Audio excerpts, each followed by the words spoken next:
Welcome to the new set of Cooking with Tabitha. I'm joined today by Rhonda.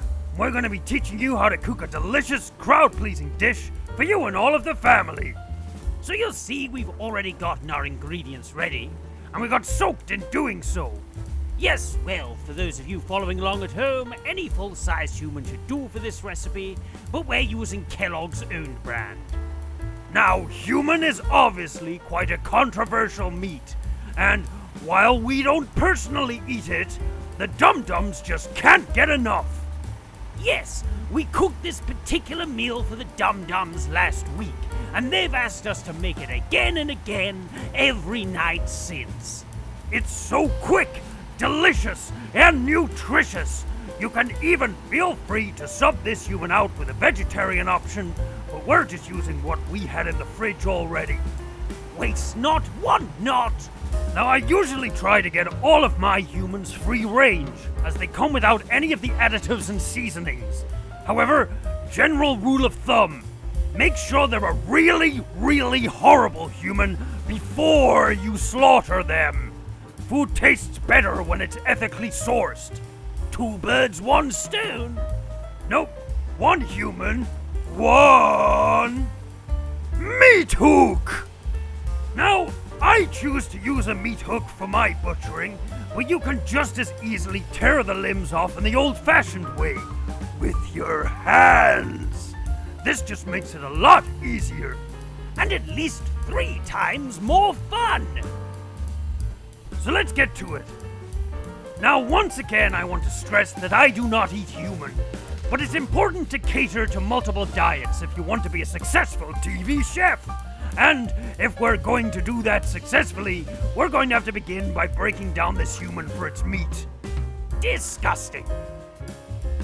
Oh dear, that happens sometimes.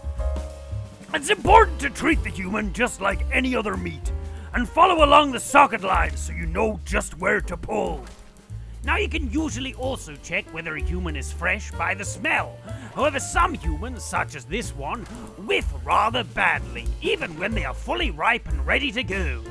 This awful stink usually just cooks off with the dish. But if you want to be extra careful, you can always get yourself one of the tinned humans from any of your local underground vaults. They're sealed for freshness. You'll also notice we've just left the clothes on this human. They'll all cook down later on to add flavor. But you can remove the clothes first if you're some kind of pervert or something. We've dropped quite a bit, haven't we? I wouldn't worry. As with all cooking, the 5-second rule applies. Well, I don't know about you, Tabitha, but I'm starting to work up a little bit of an appetite. Patience, Rhonda. It's important to present all of the meat properly before we start getting to cooking. That makes a lot of sense.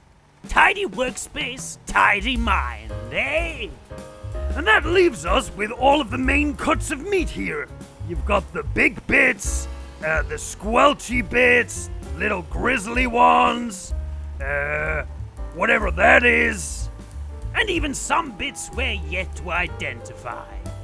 Now, doesn't that just look fantastic? Now that your human is all properly butchered, it's time to move on to the fun bit, cooking. Oh goody, cooking. So, to begin with, we're gonna want to get these bigger bits right here onto the open fire. Don't be shy, just whack them right on in there and wait for that beautiful charred crust with tender meat inside. Yummy yum! Don't be afraid to push it right down into the barrel either. Really pack that flavor in. Delicious. So we're going to work through getting all of these bigger cuts onto the fire, but the smell is already quite something. It really is. I think we are excellent cooks. We certainly are. Now remember, Dumbdumbs are picky. However, super mutant hounds are not. So I will be saving the heads for Meatdog for later. Cool. Look at that. Now, we're trying to get a nice even crisp on all of the meat. so cooking it all evenly is paramount. As such, we recommend attaching the smaller bits of meat to your hook and spin them around over open flame like so. Mmm, smells good. It's perfect and so healthy too. Doesn't that just look delicious? I'm salivating already. I can't wait to try it. We don't eat humans, stupid. Oh, yes, of course. So quick and easy, weekday night, never fails to impress. Mmm, this looks amazing. Well, really good at cooking, Tabitha. This is going to be so juicy, So crispy. so delicious. Isn't that the most delicious human you've ever seen?